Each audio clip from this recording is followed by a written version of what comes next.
अस्सलाम वालेकुम। मैं सिटी मिठवर बाबा आला शाह अब्दुल लतीफ़ भिटाई जन जा बैट हिक अखर ते बैट बाज़ी मुरतब मोहम्मद सिटी मिठवर बाबा हाला पार्ट नंबर 11। वहदहू ला शरीक लहू जॾहिं चयो जन तन मञियो मोहम्मद कारणी हेजा साण हीअं तॾहिं मजा तन अवतड़ कोन ओलियो।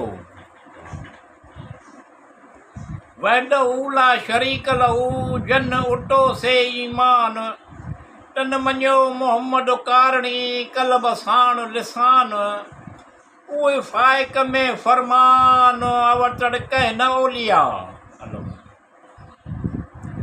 अवतड़ कंहिं न ओलिया 70 साल में एकाई एक उठिया अडसा आलम बेबा बालम आगे कया अगें नाज़ मजारा निकरी जॾहिं पिरी करे थो पंध हूं पुण बिस्मिल्लाह चई राह चुमे थी रंड उबूं घणी अडब से वठी हूरूं हैरत हंड साईं जो सोगंड साजन सभा सुणू। वहदहू ला शरीक लहू इहो हिकिड़ाई हक़ ॿियाईअ खे बख जन विधो से विरसिया।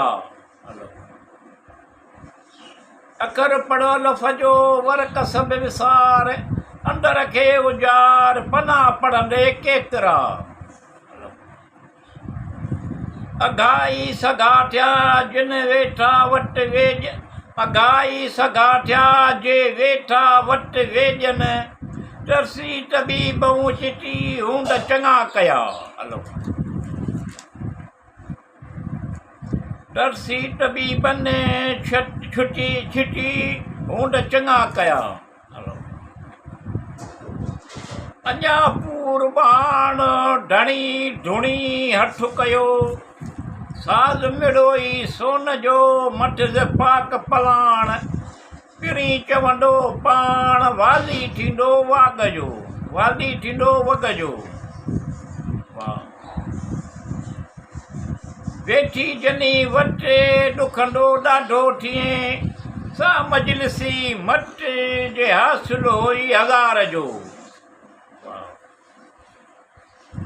वेठी जनी वटे ॾुखंदो दूर थिए तूं टिनी से कट ओॾा ॾे पखड़ा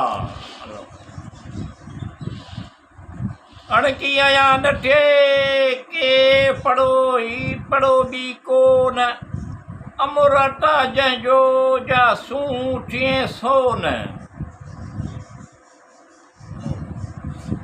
नमी कमी निहार तूं ॾमर पासे ॾुख मजा सबर सुख जे संवारिया।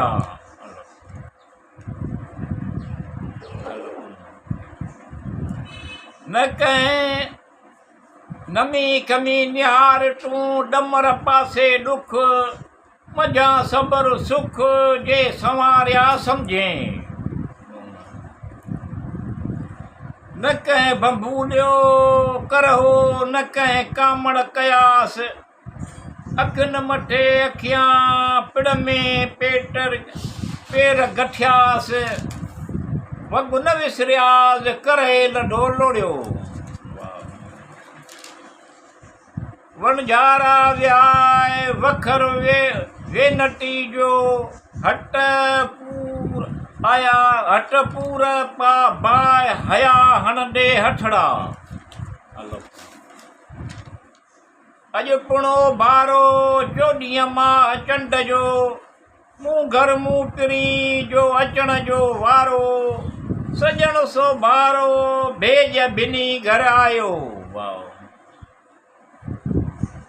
विची जा वेही जर पल भाया तड़ बेड़ा घर सुपरी ओ सहरी पेई बनजारा सेई विखरी सरास बेई हुरमट साण हबीब जे सूंघिया न सेई पाणे ओ पेही खंड खीराऊं आया।